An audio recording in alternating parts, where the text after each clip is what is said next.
Hello, welcome back to the Naked Marriage Podcast. We are Dave and Ashley Willis, and on this podcast, we address the truth about sex, intimacy, and lifelong love. And we have, you guys, just an incredible episode for you today. The conversation that you're getting ready to hear is such an important conversation, right, sweetie? And we have a very special guest. Yeah, I mean, this is one of the most meaningful interviews we've ever done. I mean, it will pull you in. Yeah. And we're going to have him on again. I mean, this is not the end of this interview, but for now it is because we want to have him back. But why don't you tell him about the person we're interviewing? All right, Joshua Broome, Broome with an E at the end, is just a fascinating guy. Mm-hmm. And so here's his testimony in a nutshell. He spent 6 years as an adult film actor. He was a porn star. Yeah. He got pulled into that world and spent 6 years in it, and then came out of that world suicidal, which a lot of people in that world just really get depressed, discouraged, addicted, and even suicidal. And he was there. He was at an absolute low point when he left that industry. And through that journey, though, he found faith in Christ. He found an amazing Christian woman, got married, has 3 kids with a 4th on the way, and is now, guys, a pastor. Yeah. And an inspiration to people all over the world as he shares the good news of Jesus, what Jesus has done in his life. And he shines the spotlight onto the dark world of porn as somebody who's lived in that world. Yeah. And man, his testimony is something so powerful. And he's one of the most encouraging and uplifting people I've been around. So you're going to just love him. You're going to be inspired by his story. So without further ado, let's jump into today's interview. Well, friends, like I said in the intro, I am super excited about today's episode. And I know I say that all the time, but I extra mean it this episode because Josh Broome is with us and his testimony is just absolutely incredible. Yes. I mean, absolutely incredible. I mean, from porn star to pastor, and now like this guy that is influencing people for Jesus all over the world, just truly an inspiration. And you guys are going to be so blessed and encouraged by his testimony. He's the father of 3, almost 4. Yeah. He's got the 4th almost here. My gosh, there's just so much the guy's doing. I can't even keep track because he is an overachiever for Jesus, and I love it. But Josh, welcome to the podcast. Hey, so glad to be here. Excited to be with you guys. Love what you guys are doing. It's so important. Having those difficult and fun, but conversations that people don't always want to have, and it's so needed. Thank you. Yeah. Thank you. And we're excited. Yeah. Well, we like to always start out, our podcast by just kind of talking about your backstory. Yeah. Wherever you want to start it. So if you want to kind of Yeah. just give us the backstory. Well, why don't you ask first the question you always ask about How far are we how they going met? back? Because since he's married, Do you want to start with that and then go back to the backstory? well, it's up to you. How would you like to do it, Josh? I mean, I can just give you a 5-minute story. Yeah. about- from then to now. But Perfect. Yeah. So grew up in South Carolina. Was born in North Carolina because super small town. We recently got a Taco Bell there, so that's how small. I remember when that happened in my Right. town in Yeah. Kentucky. It was like the Super Bowl. Life-changing. Yeah. So there's it's self-proclaimed watermelon capital of the world. There's watermelon pageant, parade, all that good fun. stuff. But anyway, grew up there. My mom had me when she was 16. My dad was around, but not in my life or my home. So that was somewhat confusing when I was young, and it was frustrating when I got older because he was right there.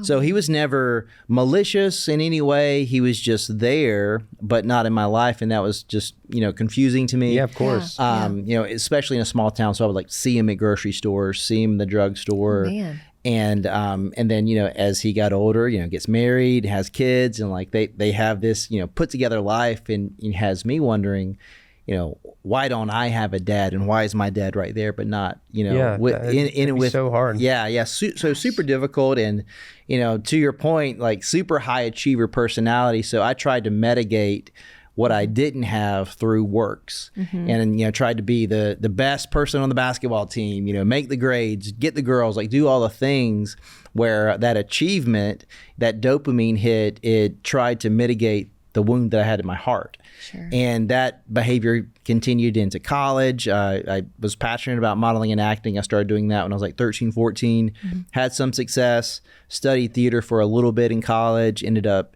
dropping out the second semester of my sophomore year, moved to LA, and got an agent, was doing okay. And like most people in LA, as you're chasing your dream, you got to mitigate your expenses. So I'm working at a restaurant, and in that restaurant, a few girls sat down and they invited me into the porn industry.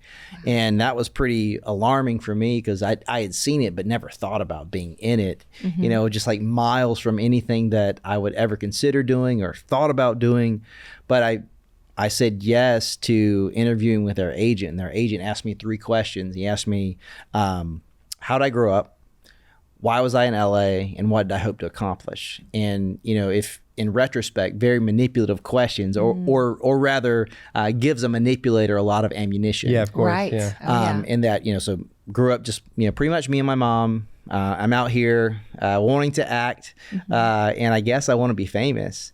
And which says there was some brokenness, and I'm trying to fill that brokenness with achievement, And he's like, well, perfect. There's not a lot of good looking guys in porn, and because the porn industry is shifting, they're making these movies with scripts, and they're parroting movies. So for you, if you have an acting background, it would be advantageous for you, and you'll be the guy, you'll be famous. I'll make all the stuff that I wanted to hear. You'll make the money, you'll do this, you'll do that.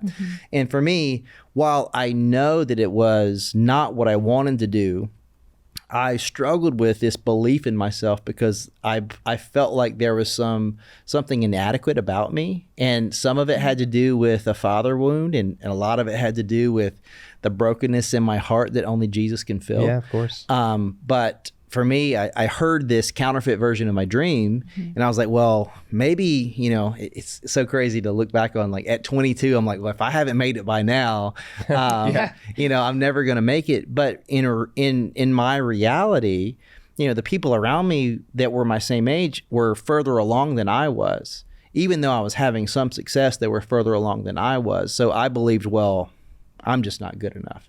So maybe this is my chance to be the guy, to make it, to be famous. And I did it. And very quickly, that one decision was catastrophic in my life, where within a few weeks, my agent's calling me and saying, hey, your name's tied to something inappropriate. And obviously, that violates the terms and conditions of our contract. So we can't be associated with your likeness. We can't, Oh, wow. So we have to let you go. We have to, essentially fired me.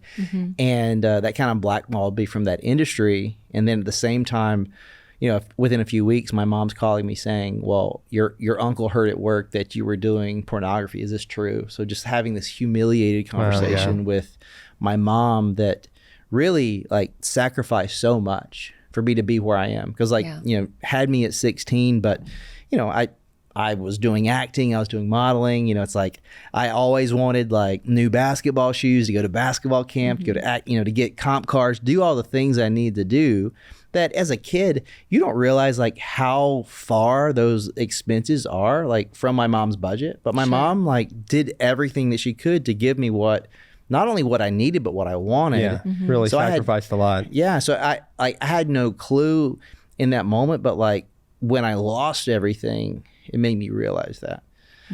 So there was a lot of shame involved. And, when you're in that crossroads, you either say, okay, I blew it, I need to kind of pick myself up, dust myself off, and I need to move in a different direction. But what often happens when severe trauma happens in your life, or you make a massive mistake, it's much easier to continue doing what you've always done. Double down. Right. Oh, yeah. That's the easy thing. Like, this is who I am now. Yeah, 100%. Like my behavior became my identity, and it's so much easier to live your life that way because it doesn't cost you anything. So for me, I let my shame and guilt like rule over my life, and perfect timing, this agent calls and it's like, hey, the porn agent calls and it's like, I'd love to offer you a contract. So that led me into 6 years in that industry, did over 1,000 films, won tons of awards, made all the money, did everything that he said I would. He was truthful in that I would be the guy, I would make it, and a lot of it had to do with just my personality, just doing normal things in a very chaotic, broken world, just being consistent, knowing people's names, like just normal things that go a long way. And just found myself having a lot of success, but that success, it only amplified my anxiety, deepened my depression. Sure. It didn't do what I thought it would. And that led me to a place where I was wanting to take my life. Wow. And then I had this interaction at a bank that, I would love to talk with you guys about, but, pretty much, after not hearing my name for a long time, someone called me by name and kind of broke me out of this plausible reality that I had created based on guilt and shame. And I ran home and, after running home, I was just trying to figure out what to do. And then again, like doubled down on the health and fitness industry. So like got every accreditation, training, workshop possible, became a pretty successful trainer, started an online training business, was doing really well. And I met this girl and, I thought like, okay, I'm finally at a place where like maybe someone won't reject me. So I, actually pursue this girl and, super pretty, best athlete in the gym. And I asked her out on a date. Well, actually I walk up to her. So it was a CrossFit gym. So at the end of the workout, everyone puts their equipment away. And I was like, hey, I'll put your stuff away for you. She's like, I can do it myself. I was like, geez, I'm in love, Yeah.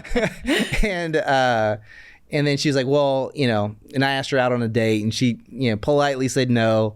And then she's like, well, I'm going to run in the morning. You can meet me at this park if you want. And it's like, I want to do like bench press and power cleans and sprints and push a sled. Like running a 5K is a nightmare to me, but I did it. I was like, I will do it for a man in love. Yeah. And I show up and I'm early. And as I'm waiting on her to get there, there's, I don't know if it was the Holy Spirit or like my mom in my head. But I just heard like, don't you lie to that girl.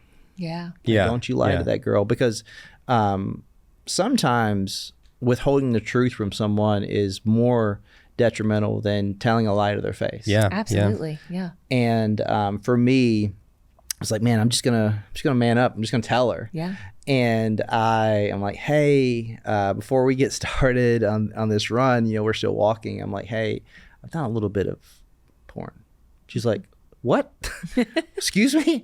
And I was like, okay, tell the whole truth. Like, I was like wanting to like say enough to like relieve the like tension of like what I was feeling like I needed to do, but not actually commit. And I was like, okay, rip off the Band-Aid, just tell her.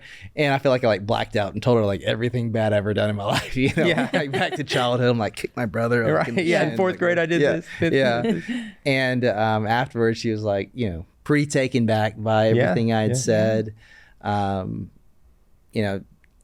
after processing for a minute, she kind of like her expression kind of changed and she looked at me and said, I want you to know that a person is not defined by the worst thing they've ever done. Yeah. Wow. And a person is also not defined by the greatest thing they'll ever do. Yeah. God defines who a person is. He's the author of life.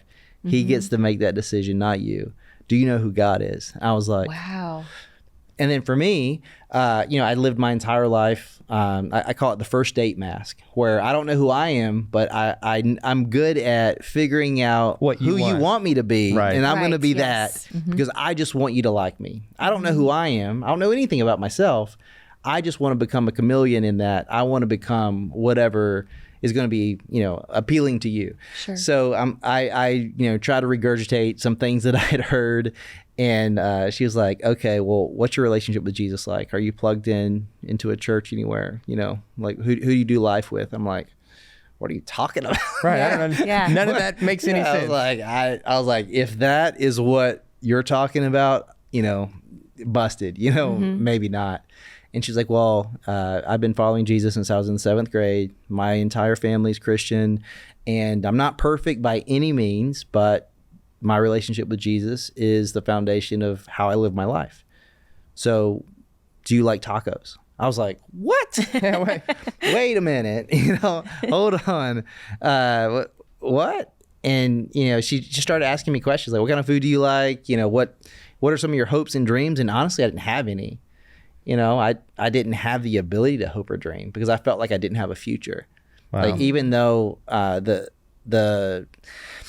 honestly, like the suicidal ideation, like it didn't go away, But like the day that I was going to do it was my last day in LA when I quit the porn industry. Like I had a plan. I was going to do it, and I had this interaction with this person that kind of broke the shell of the numbness and ran home. And then she's just asking me these questions, and I'm just like, I don't know. I don't know the answer, but I can't believe that I believed that if anyone actually knew me, they wouldn't be interested in me. So I thought that I would have to lie. Right. And then I told someone the truth and they were interested in me. Like, that doesn't make sense, you know? And so we have a conversation, leave, text like maniacs. I know I'm far over 5 minutes at this point, but no, this is gold. We text like maniacs for a week, and then she invites me to church. And then I get to church, and when I get there, there's this like giant wooden sign, and it says, we want to love people where they are and encourage them to grow in their relationship with Jesus Christ. And I was like, Jesus sounds awesome, but if you knew anything about me, there's no chance that you would want me here. There's no way. And I walk in, and, you know, from a theater guy, like the aesthetics are great, like the music was great, sound was great, all this good stuff. And the preacher gets up on stage, and the little experience I had was like a very small independent Southern Baptist church where if you had a wrinkle in your shirt, you're going to hell, you know? But this guy gets up in t-shirt, jeans, and boots, and he sounds like my grandpa, and he starts talking about his relationship with Jesus and how it transformed his life. Yeah. And he starts telling the story about Jonathan and David, and how when David took over as king and Jonathan died, historically the previous kingdom was wiped out because they didn't want the previous kingdom to think that they had access to the new kingdom. So everyone was killed historically. But David was different, and he actually asked, this is from 1 Samuel, but he asked if anyone was remaining in his family. Yeah. And he said, well, you know, Mephibosheth. So they go, and he sends a guard to find Mephibosheth, and Mephibosheth knew history, so he thought, I'm going to get killed, you know? Yeah. And instead of extending a spear, his guard extended a hand and brought him into David's kingdom. You know, David gives him a seat in his kingdom, even restores his land, and then he pivots. He's like, well, you know what? Romans 3:23 says that we've all sinned and fall short of the glory of God. And then Romans 6:23 says, well, the wages of that sin is death. So while Mephibosheth thought he deserved death because of his history, guess what? Because of everyone's history, everyone is in the same place, and we're all deserving of death. But God, you know, God sent Jesus into this world, fully God, fully man, lived a perfect life, and died on the cross, not because you deserved it, not because you were special, not because you were good, but with joy set before him, he went to the cross. He loved you that much, and that's why he died. So if you put your faith in him, that is the only way that you're reconciled to God, not because you're good enough, because we're all broken, and we're all in need for that. And that changed my perspective, because what it challenged was how, like, I thought I was too bad. In addition, the Father's love. I saw the Father through the lens of my brokenness with my relationship with the Father, but I realized that there was actually a Father waiting for me with open arms. Wow. That is the best. I mean, that's the best news of all. That's the gospel. Yeah. And you were living that gospel truth, and now sharing it with so many others. I mean, you're a preacher now. I mean, you are reaching people, and I want to talk about that. But first, just to go back for just a minute, because I mean, so many people that listen to this podcast, myself included, have had, you know, a background where they struggle with pornography, or maybe they're even in this kind of worldly mindset where it's like, you know, there's nothing wrong with it. It's just entertainment. But I love how you talk about just very practically the dark side of the industry, and the people you knew in it and befriended in it that ended up, you know, dying by suicide or overdose, and just how that the industry it's designed to just stamp out people's souls. I mean, it really is dehumanizing. And the way that you talk about that really sheds light. It bursts through the kind of glamorous facade and says, this is what's really going on inside the hearts and minds of the people that are participating. So give us just a little sneak peek of what that is like. Yeah. I mean, to your point, what you just made. So, you know, I've been out of the industry for about 11 years, and in that 11 years, 30 people that I knew who were in the industry have died either of, self-harm, suicide, or overdose. Wow. And It's tragic. 30 people. So you think the world of pornography through the lens of like OnlyFans and things like that, where it's so saturated. But in this market, so the world of pornography, when I say like people who had careers significantly smaller, like we're talking about 500 or less. So when you say 500 or less, and 30 of those people have died in suicide in a decade, that number is tremendous. Yeah. Oh, yeah. And it's all the same story where someone, a girl comes into the agent, they start their career. And when they start their career, they say, I don't want to do X, Y, and Z. They call it a no list. And while the person becomes, if they have a career, they become famous or well-known or whatever, their career takes this trajectory.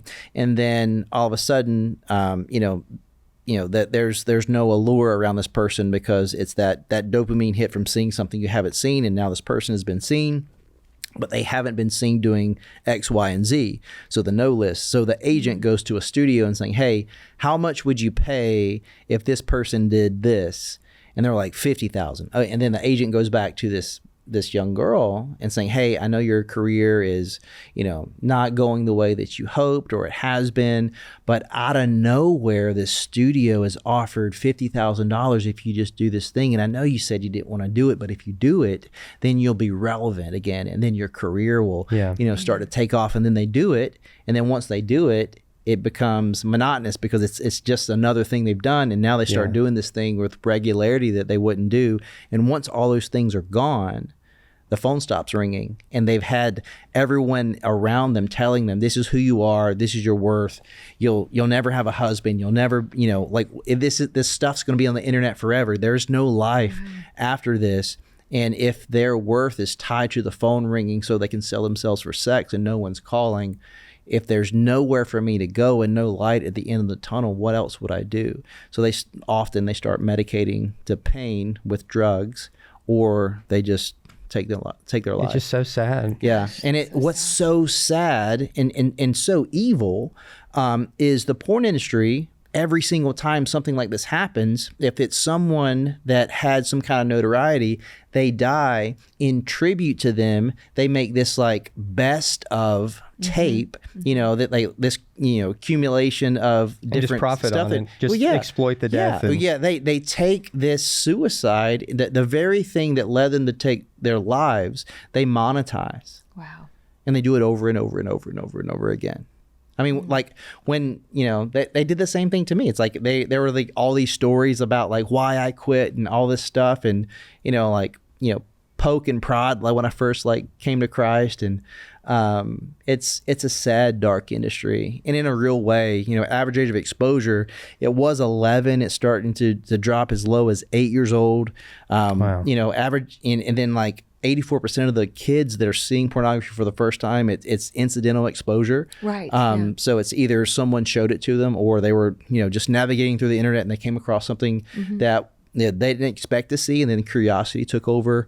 But, just like what that does to kids, and just the reality of like what's on there. Like it takes aspects of identity and it manipulates people with those aspects, and just the evil that's on there. Like one of the most popular niches of pornography is teen porn, but it's not teen porn. Right. It's girls dressed in pigtails and stockings. And what teenager have you ever seen doing that? They're depicting children, and they're advocating it as something else. So it's an evil industry that's really ruining lives. 56% of marriages that end in divorce have some aspect of pornography tied to it. You see it. It's rampant in the church. It's rampant. It's contributing to rape culture. It's contributing. It's contributing to sex trafficking. So on and so on and so on. So at the end of the day, it's like you need to know this is detrimental to your heart, mind, and soul, and it's detrimental to the world around you.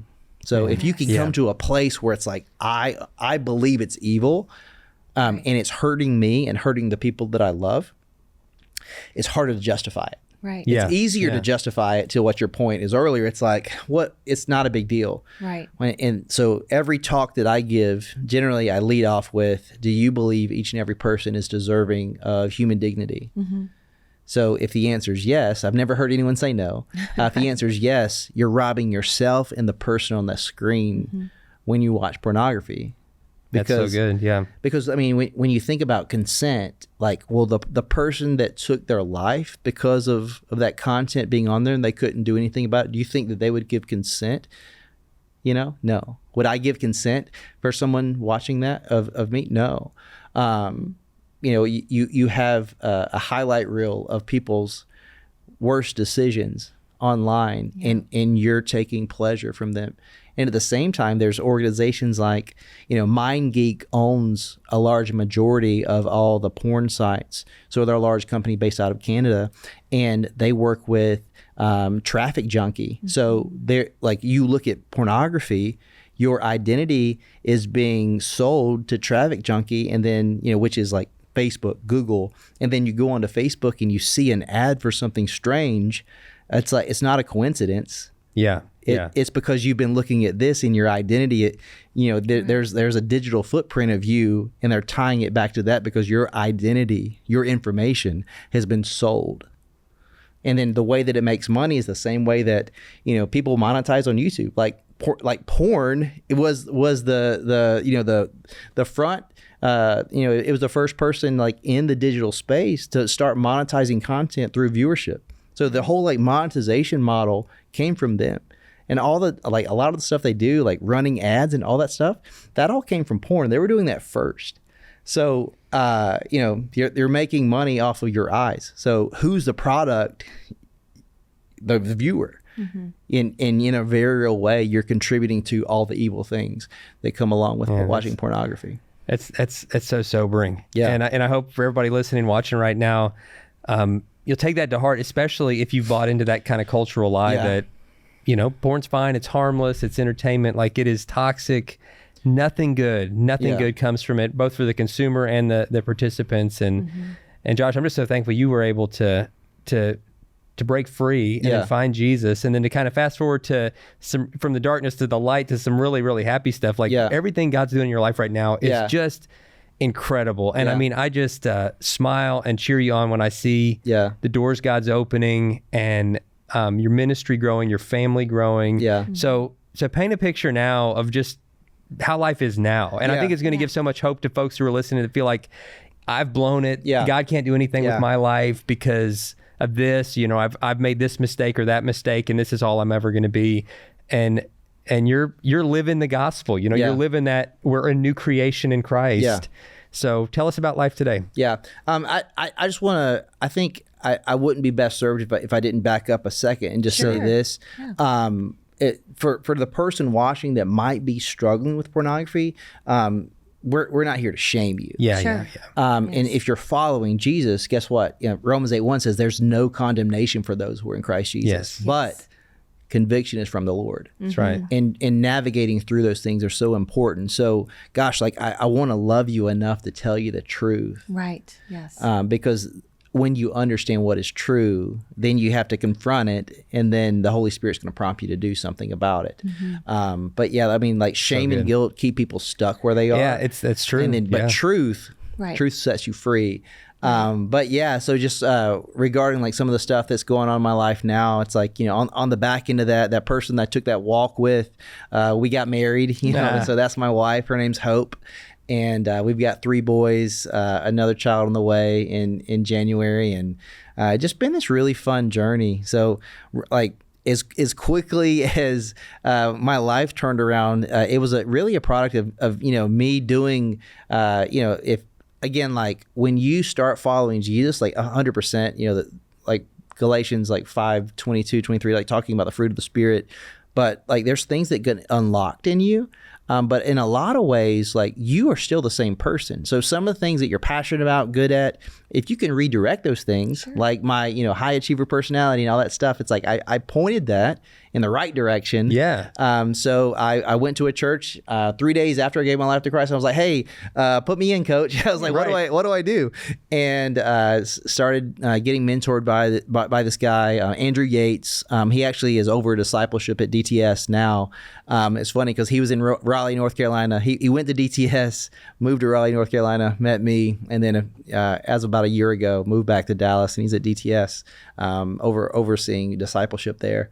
But he, spent years with me, just sitting down, like we were supposed to spend 30 minutes together. Just like, here's basic, how to read the Bible, like observation, interpretation, and application. Like, here's what you need to know. That's and great. from a context standpoint, like, this is how you read the Bible. And I just fell in love with it and just like was relentless. I'm like, I'm just going to show up at your office until you tell me to go away. And we ended up like creating this, like, this intern program that didn't exist, but it's like, we're just going to, take everything you did over the last few years and just kind of, make it into something. But I spent a long time with him, then ended up going to Liberty, studying biblical theology, and I just really fell in love with the Bible and with my relationship with Jesus growing and my knowledge of what was true growing. Like, those things like really changed me and just who I am. It's like, I want to give away whatever is impacting my life. Like, if it, butter, I always like compare it to like my grandma's like buttermilk biscuits. It's like, man, you got to try this. You got to get some of this. Yeah. So, and that's how I feel about the gospel. It's like, so God's opened up, everything from, being live on Fox or, just in places where I'm like, what the heck am I doing here? But like, man, if you ask me how did I change my life? I'm going to share, Jesus died on the cross and he paid the debt for my sin. And when I understood who he was and what he did, it changed how I saw myself. Man, I love it. And that joy you got is contagious. It really is. I love it.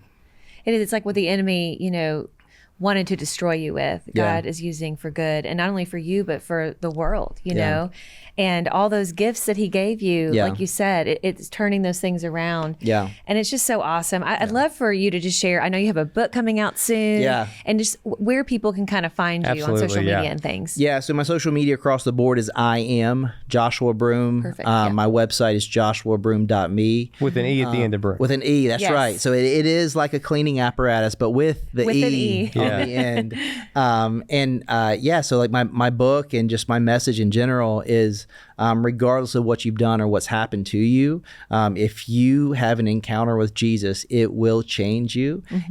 But guess what? Like, that's the starting point. Like, you see Jesus being baptized, Holy Spirit descends upon him. So that's game time. It's like when you have this interacting with Jesus, okay, now the life that you thought was unattainable, regardless of what happened to you, what you did, the cross supersedes anything that you ever could think that would disqualify you from the hopes and the passions and the dreams that you have.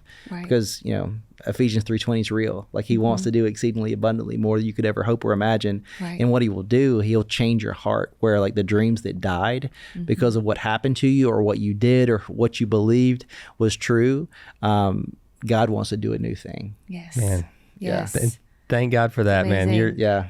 That is the gospel. It's the best news of all. And friends, you're listening to this, watching this, just take that to heart. Jesus has a plan for you. He has so many good things in store for you. And so give him your life, give him your heart the way Josh has, the way he has described. And God's got good things in store. And do us another favor and share this. I promise you, people will be encouraged by this. So text this to somebody, put this on social media, say, you guys need to listen to this one or you need to watch this one. Help spread the word about the story that God has written in Joshua's life and is continuing to write. And follow Josh on social.